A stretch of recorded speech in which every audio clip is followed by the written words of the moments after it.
Hi, everybody. This is Laurie Meyer from stampedgreetings.com, and you have joined a fabulous group of ladies who are part of a stamp club that I'm absolutely honored to be part of. And we are going to make the card that you are looking at right now.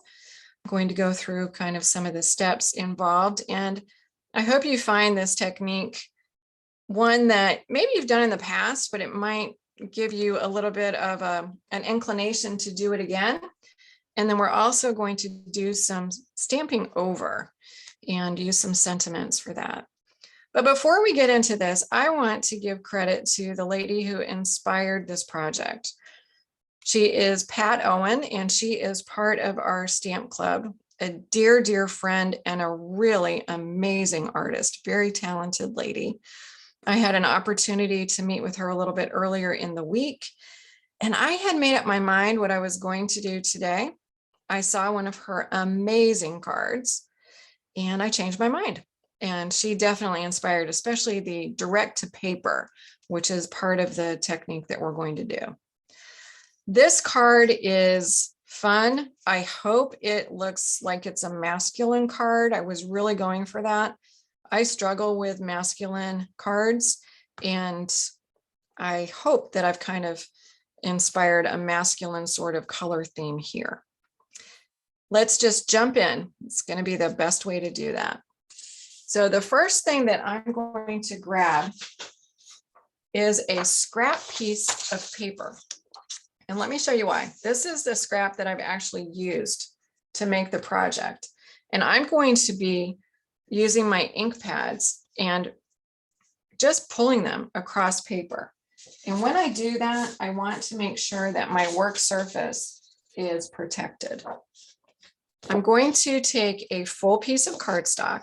This is a regular piece that measures 11 inches by 8.5.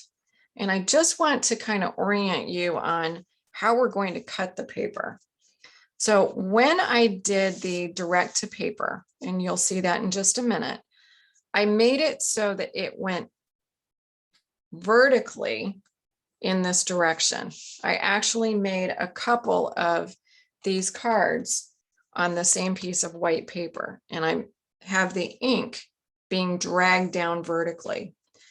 So what you're going to want to do is when you have your scrap piece and you have your other piece, you are going to want to put them so that when you take your ink pad and you pull it across your paper, you've got scrap on either end. And you might even want to put it so you've got a little bit of scrap on the side. This will make a lot more sense when we just do it. The colors that I chose to do the direct to paper technique, I chose 3 colors. I've got a pale papaya, a soft succulent, and a gray granite. And I thought that this combination looked pretty masculine. So I wanted to just play around and see what it would do with the direct to paper. And you'll see direct to paper abbreviated as DTP, direct to paper. I'm going to turn this over. I'm turning my scrap over. So you'll see the mess that I make this time when I do it.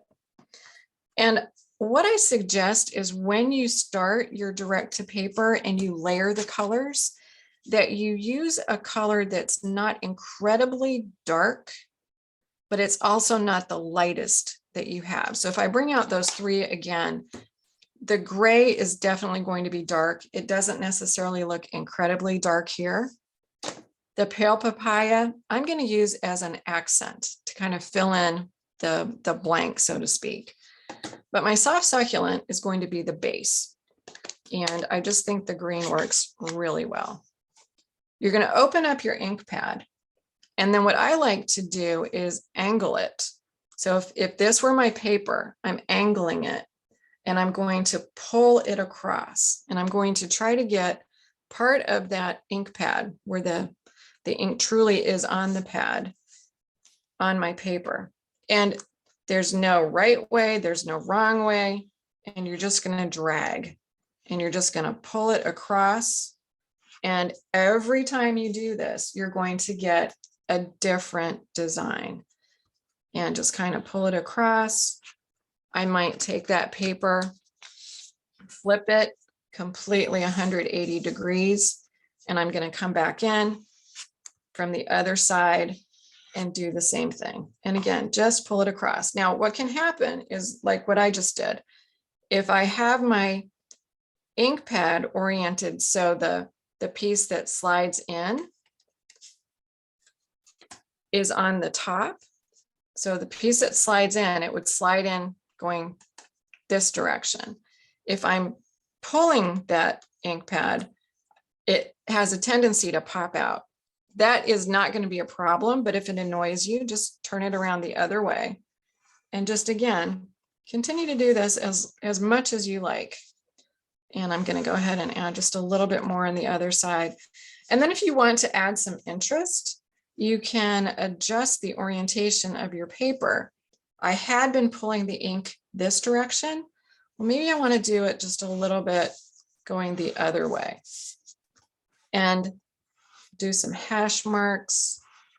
This is not any kind of regular design. I'm literally playing. I am absolutely just playing. And I think that looks pretty okay. So I'm going to stop right there. And that's where I am right now. That's what I'm looking at.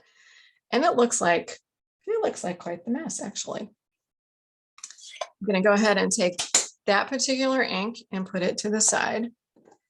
And I'm going to grab Pale Papaya next. And I've got a lot of areas where there isn't really dark green. There are several areas where the paper is showing through as white, or it is a lighter green in color. So those are perfect to think about in terms of going back and putting in this Pale Papaya. Before we do that though, let's just take one more peek at this card, because what we're going to be doing is we're going to cut down the size of the white paper. My card is going to end up being 8 3/4 inches wide. So we're going to actually cut off part of the left, maybe, or we can cut off part of the right. But what I strongly suggest is that in order to have some good space for your sentiments, try to keep that direct to paper technique about 2/3 on the left. That way, when you stamp over here on the right and you have your sentiments, they're going to be able to be seen because you haven't put an awful lot of color on the right side of the page.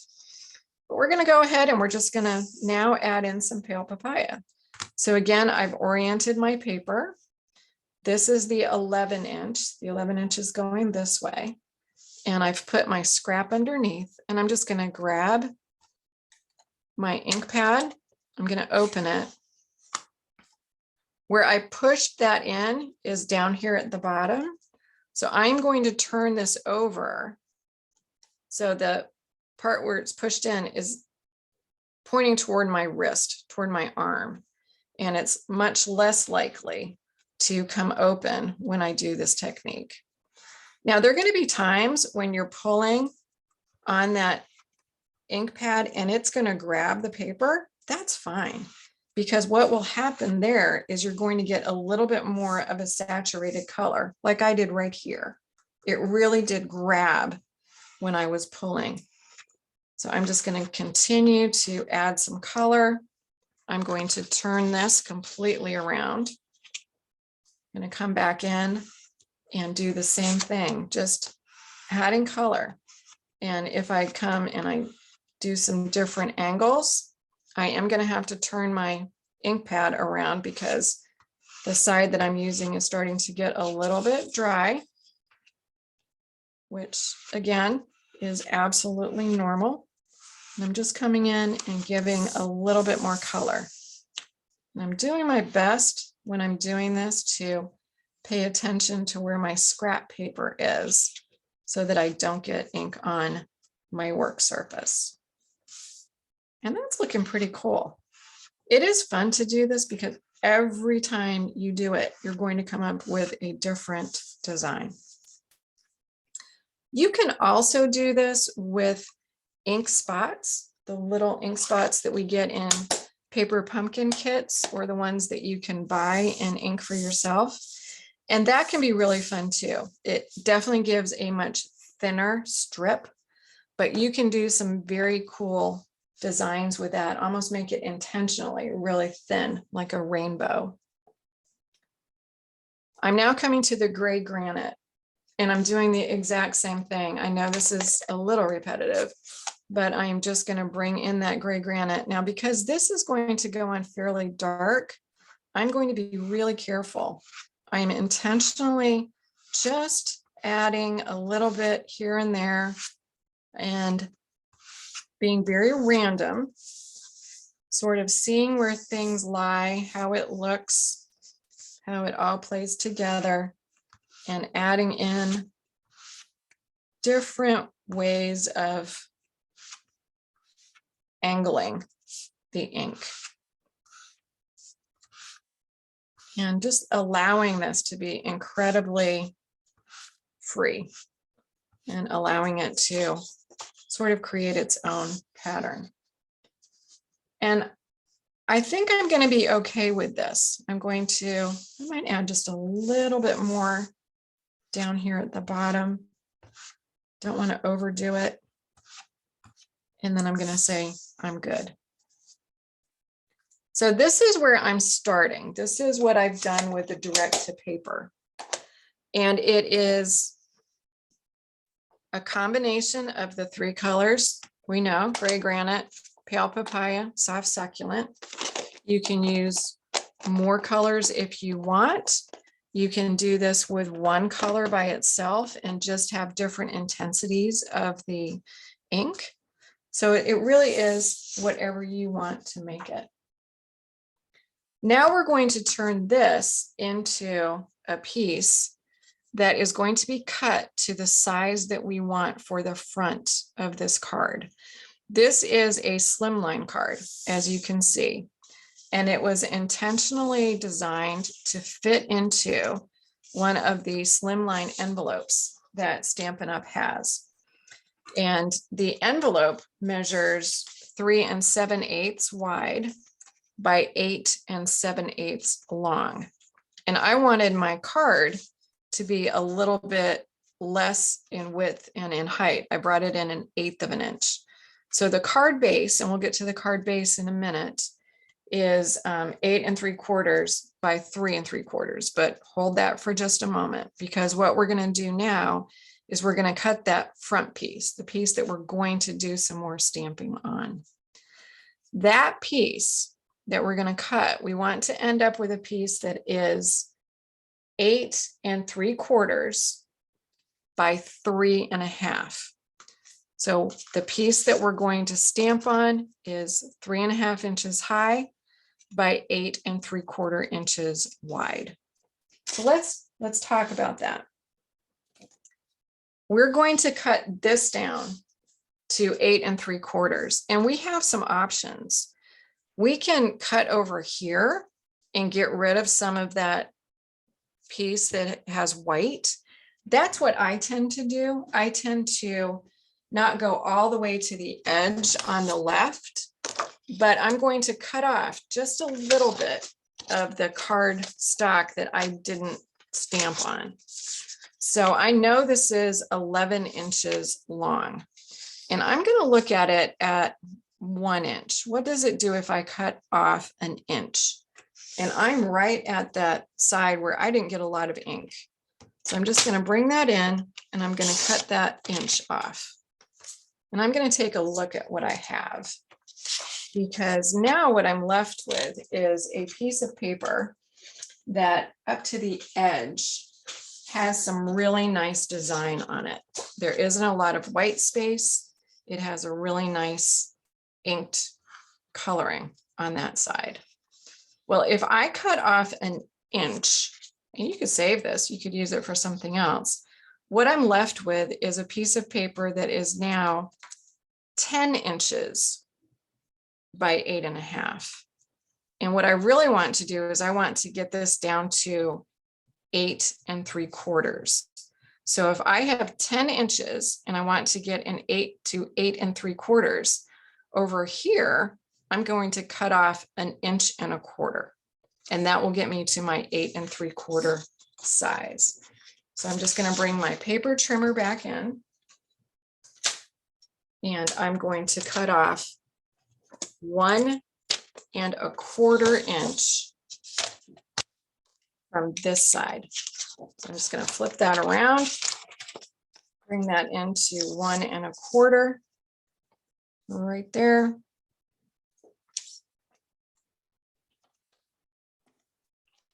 And cut that off. And then if I measure how long this is, you can see that it comes down and it's 8 3/4. So it's the right size.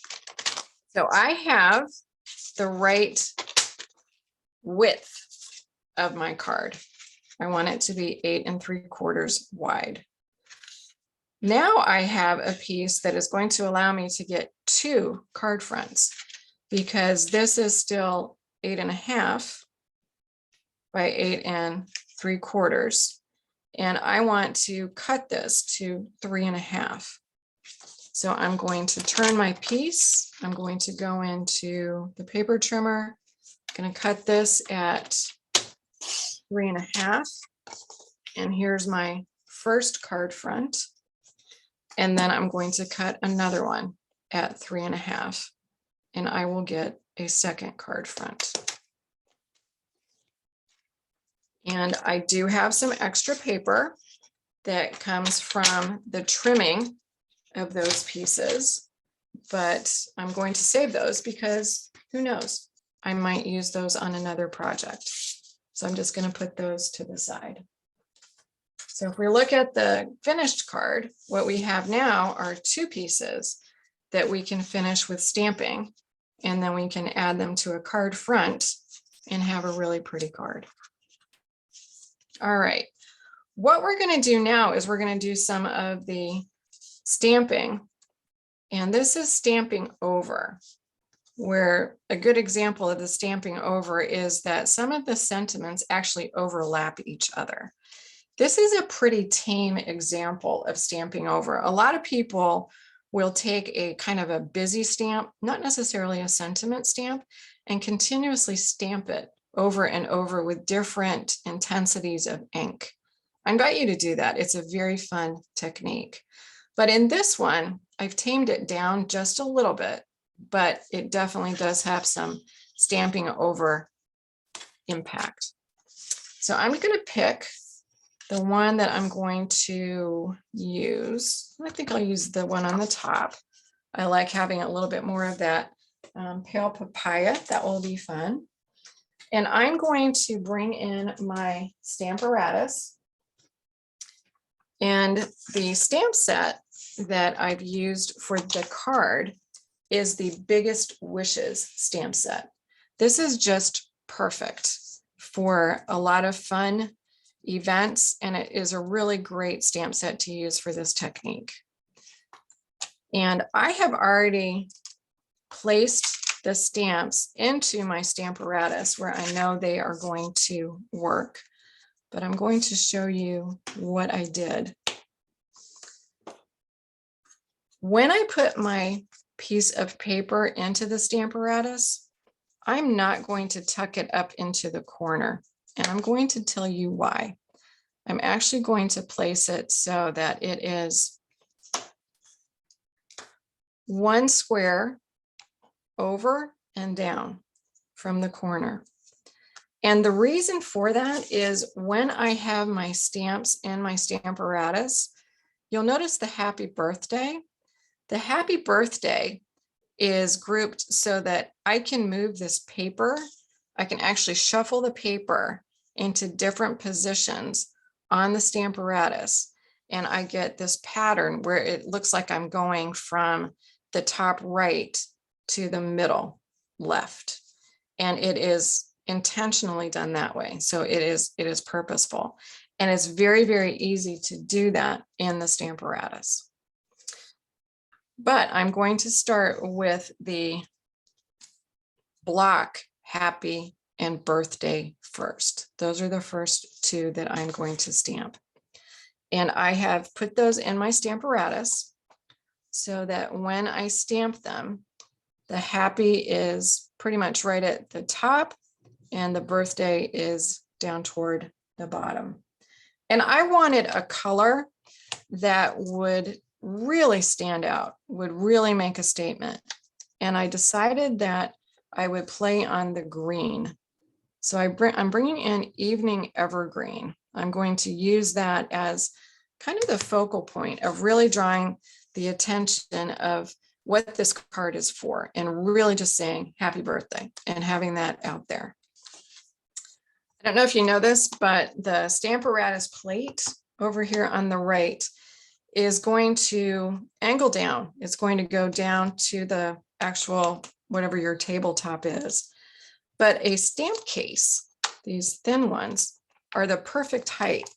I'll bring this over so you can see. If I put the stamp case underneath that platform, it is nice and level, and I can do my inking that way. Just going to push that out of the view of the camera. And I'm going to go ahead and ink up my happy and birthday. I really like using the Stamparatus for projects like this because inevitably, if I use a block, I will miss part of the letters and not get them as intense as I want them to be. If I use that Stamparatus and make sure that my magnets are out of the way, if I don't get enough ink the first time, and I can already tell that I don't have enough ink on here, I can come back and add it without a problem. So I'm going to come back and add a little bit more ink onto that. And I think this is an amazing tool. All the stamping placement tools that we have just make life a lot easier, especially for those of us, and I will put myself in that category, who try to get things straight and stamped well. I'm just going to do this one more time, and then we're going to say it's good enough. And we'll bring that right over.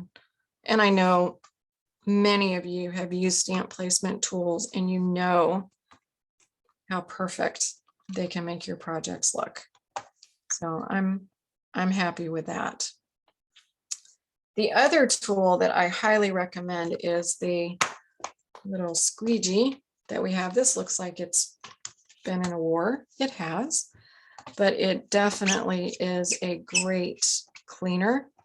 Just get it nice and wet, and it can be reused again and again and again. And you'll see that I'm going to use this in just a minute when I stamp the scripted happy and birthday, because I'm going to change the colors that I'm using on those. Now, another real benefit of the Stamparatus is that you can take the plate out, turn it over, and you're going to notice that I put in the happy and the birthday.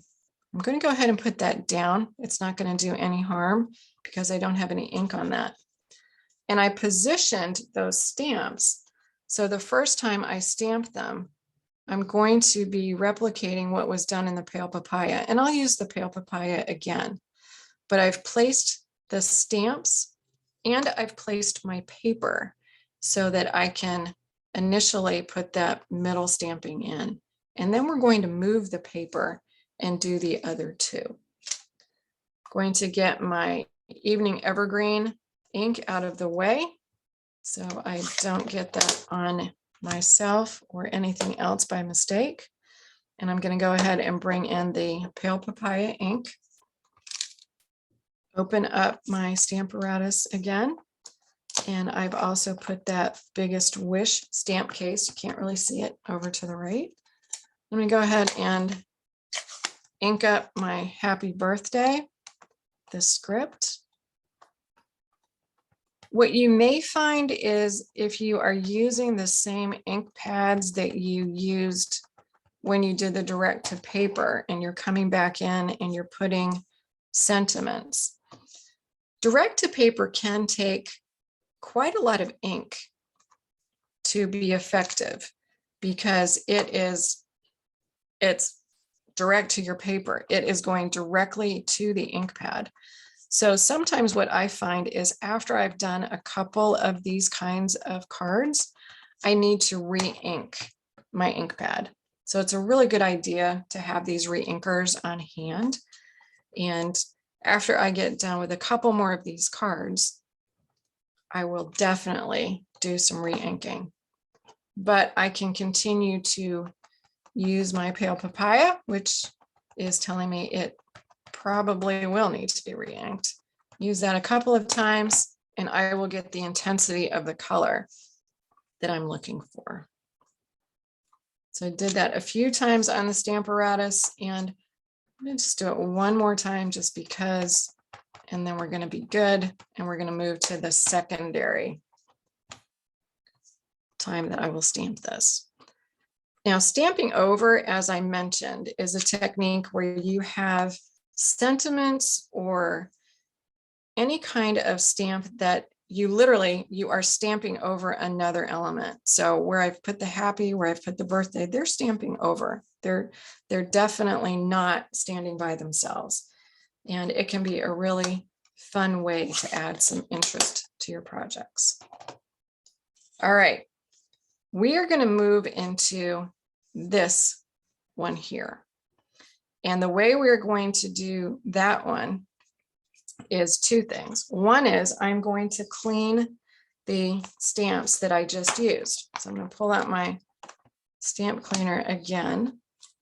And this is really fast. It's also really handy. I don't need to get my mist out or anything like that. And those are nice and clean. And then I'm going to reposition my paper. So what I'm going to do on this is, you can see I've got one square that's open up here. I am going to pull that down and I'm moving it so I now have two squares all around. It's really 2 inches, and you will play around with the sentiments that you use and figure out where you want to put your words and how you want to have them arranged. But if I bring that back in, you're going to see that it's going to land right there. Now, you can definitely do this. You can eyeball it without using a Stamparatus and without getting it perfect, if you want to call it that, with this technique. Just get out your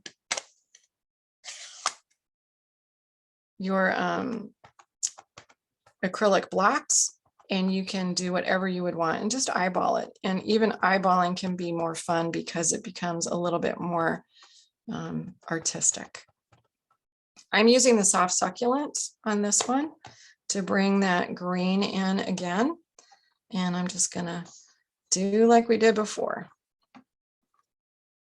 and stamp that down. This will not need an awful lot of re-stamping because it is pretty juicy and it's hanging in.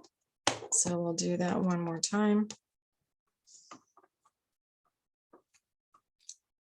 And I think that looks good enough. So we've got one more happy birthday that we need to put on. And we're following the same pattern that we have been on the first two. I'm going to clean off that set of stamps. I'm going to move my paper. And on the Stamparatus, you have choices. You can move your paper and get different areas stamped. You can move the plates. You can move them up or down, and you can get some really cool designs that are vertically stacked or horizontally stacked, depending upon how you have the stamps in on your plate. I'm going to move this, and this is the last happy birthday script that we're going to do. And I'm tucking that right in the corner. So I'm getting rid of any of the squares on my grid and just putting that right in the corner. Going to put that down, and you will see when I pull that over that it is aligned in a descending vertical way. And for this one, I want to put a little bit of a darker shade. And the reason is I'm getting into the area where I already have some ink. It's not as open in color. So I'm going to actually do this one in gray, and it will definitely be the darkest scripted happy birthday. So I will get out, this is gray granite. I'm going to do exactly what I've done in the last 2 scripted happy birthdays. And just come in.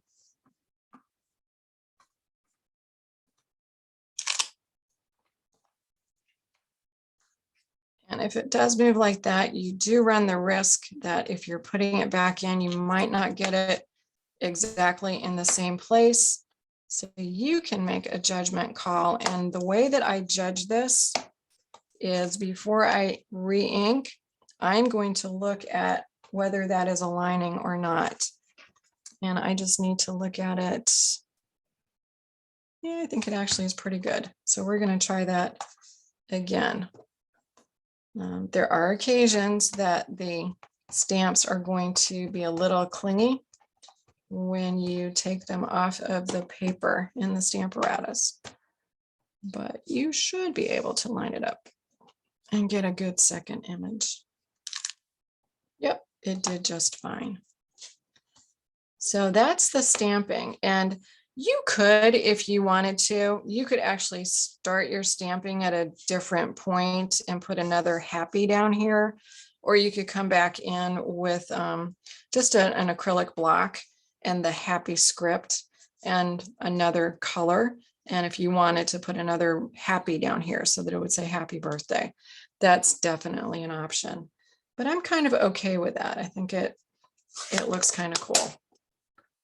And as you can see, if I bring the finished card and this card together, they look a lot different. There's a lot more white space in the original one that I did, but this one has some really fun stuff going on as well. Now, the last thing I'm going to do is just take 2 seconds to clean those stamps off, and then I'm going to get the Stamparatus out of the way. And then we're going to cut the card base for the Slimline card. So I'm just going to bring that right out of the way. You'll remember that the piece that we've been working on measures 8 3/4 by 3.5. The actual card base, so if I bring out the card base that was on the original card, it measures 8 3/4 inches wide. And you can tell that if you look at the piece that we just worked on, because it is flush to the side of the card. The actual height of the card is 3 3/4. So that means that when I cut my base, I need a piece that is 8 3/4 by 7.5, because 7.5, if I score that in half, I get to 3 3/4. So let's do that. Let's just make a card base. So I'm going to get my paper trimmer out. I don't know why I always have it upside down when I first get it out. And I'm going to use a full sheet of cardstock to begin with. We all know that this is 11 inches by 8.5. And since I need my card base to be 8 3/4 inches long, I need to cut first on the 11-inch side. So if I want this to be 8 3/4 inches long, I'm going to take off 2 1/4 inch. So I'm going to go in at 2 1/4, and I'm going to cut that off. And that's going to give me a piece that is 8 3/4 inches wide. It is still 8.5 inches long. I only need 7.5. So I'm turning it so that now this is the 8.5 inch side. This is 8 3/4 going vertically, but this is 8.5, and I'm going to cut an inch off of that. And that's going to leave me with 7.5 inches, which is what I need. So there I've got it. I have them, I'm ending up with a piece, and we can look at it over here. I've got a piece that is 8 3/4 inches by 7 1/2. Now put the 7 1/2 inch side, just double check. This is the 7 1/2 inch side, and you want to score that at 3 3/4. That's half of 7 1/2. And you can use the scoring blade, not the cutting blade, or you can put this into your Simply Scored tool and get it at 3 3/4. So just a nice score at 3 3/4. And then when you burnish that, you're going to have your card base, which is going to end up being 8 3/4 by 3 3/4. So here's my card base. All right. So let's look at how we will put this card together. This was purposely designed. So again, you're going to get those flush edges on the side.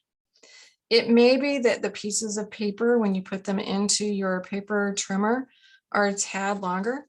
That's fine. I'm going to end up, I'll do a little trimming on this side. It's minuscule and it probably isn't even worth doing, but I probably will do that. And then the rest is up to you. I will show you how I finished off the card that I did and the elements that I used. So we're going to kind of mimic the one that I did initially. And the pieces that I used include some twine. This is some linen thread or twine. And I'm going to take some of that, running it through my thumbnail to get it to straighten out just a little bit. And I'm not going to get crazy measuring this. I'm just going to wrap it around the card front a few times. And the way I'm going to do that is I'm going to put a piece around the back, take a little bit of Scotch tape, and just hold that down. And then I'm going to wrap the twine around 2 or 3 times, whatever I think looks good enough. I think I'll do 3 just to make it look a little bit thicker. And I'm just going to take the other end, pull that around the back, some tape on the back, and then I will just cut that off. I will end up adhering this to the card front,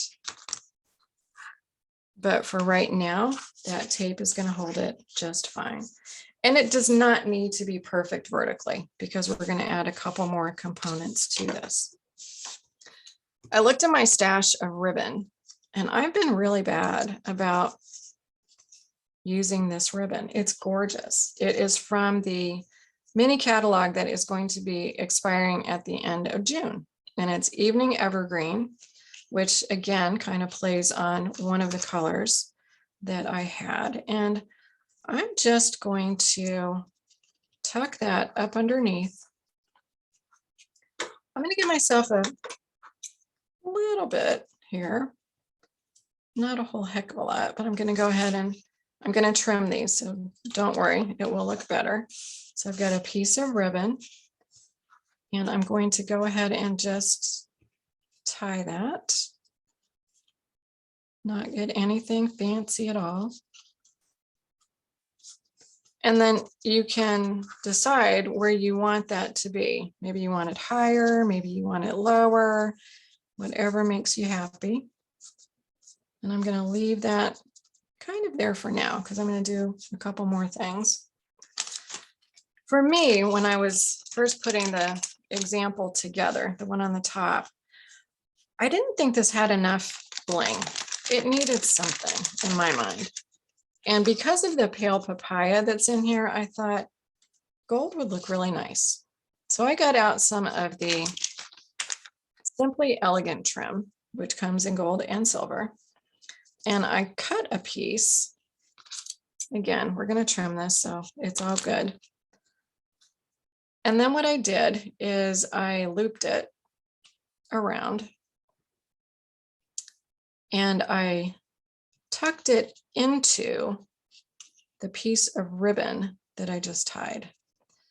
And I did it in a very strange way. So this time, I think I'm going to try to do it in a way that makes a little bit more sense. I'm going to loosen up this ribbon just a tad. And I'm going to take the two ends that are open. I have this loop on the other side. And take these two ends, and I'm just going to put those ends right through that ribbon if they are going to cooperate with me. One of them is trying to go down to the bottom. All right, then we're going to do it the other way. We're going to take the loop and we're going to put the loop through and pull that through. And then I'm going to take one of the ends and I'm going to push that through by itself. So what I'm trying to get is a loop and an open piece of ribbon, twine on each side. And I'm just going to tie this a little bit tighter now, because now I have my twine in there the way I want it to be. And it was just playing around and trying to figure out, what do I want it to do? I want it to look a little bit different. And I think I'm okay with that. I might make it a little, I'm pulling on one end and making the loop a little bit smaller on the upper right. And I'm going to do the same thing here. That looks pretty good. That I'm good with. All right. So now we get the trimming. This is where the trimming part comes in. So I'm going to go ahead and trim off that twine, trim off that twine. I'm going to cut my ribbon. And on the other end, I'm going to cut my ribbon. And good enough. I might want a little bit more of a tail on the bottom. Let's see if I can make that happen.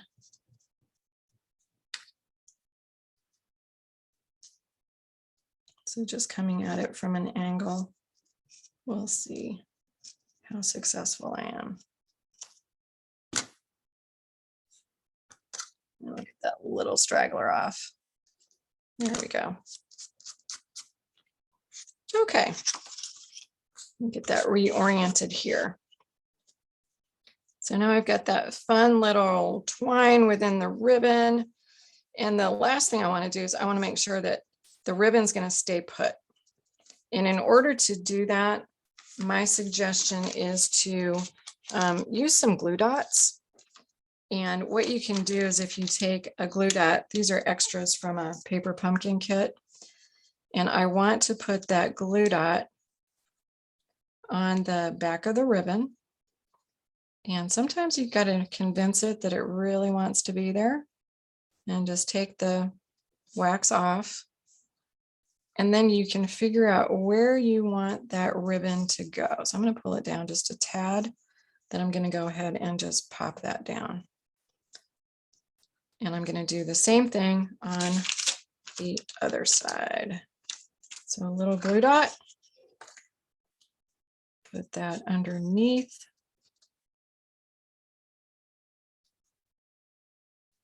It's now sticking to my fingernail. There we go. Get my wax paper off the top.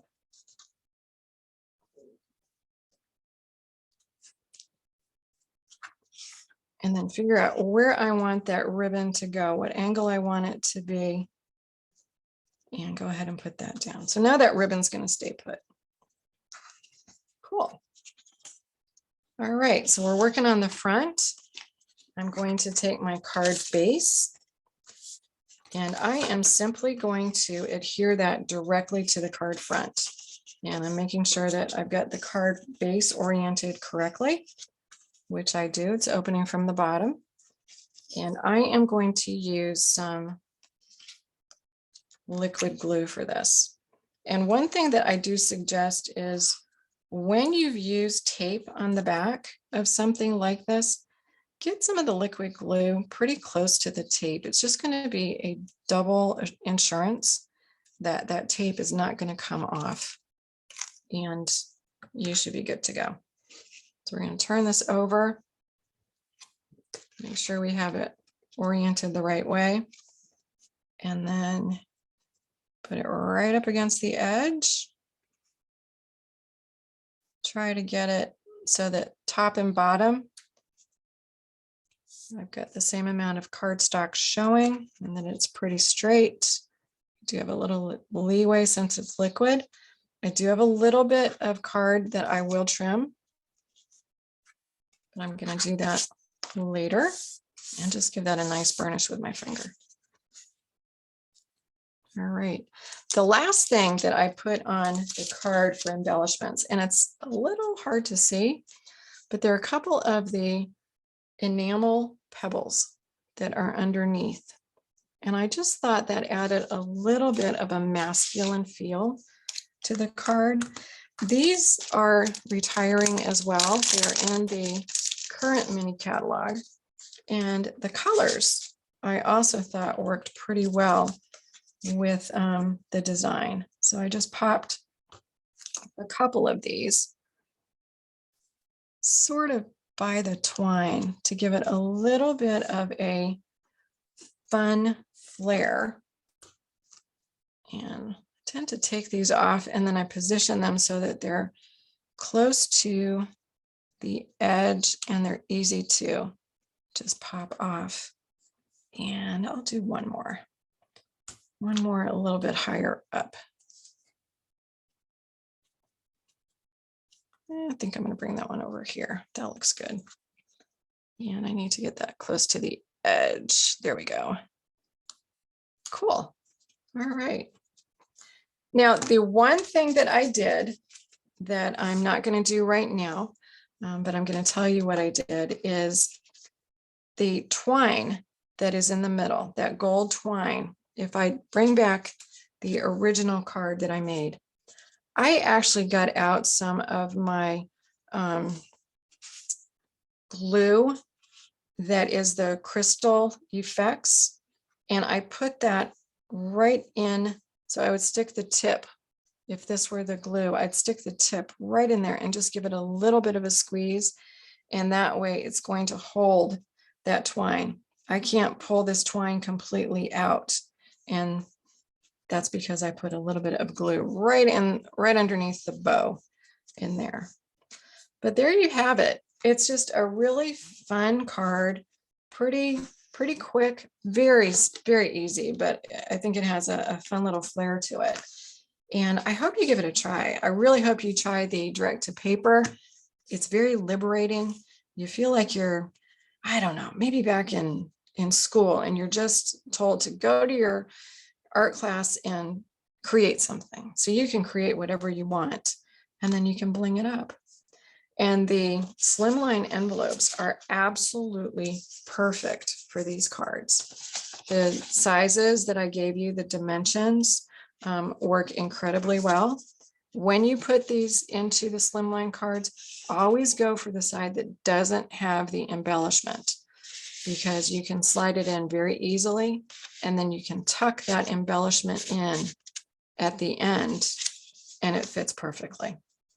So these are great envelopes. The colors coordinate very well, and it's just a super fun card. So I hope you've enjoyed this. I hope you try it. And until next time, happy stamping.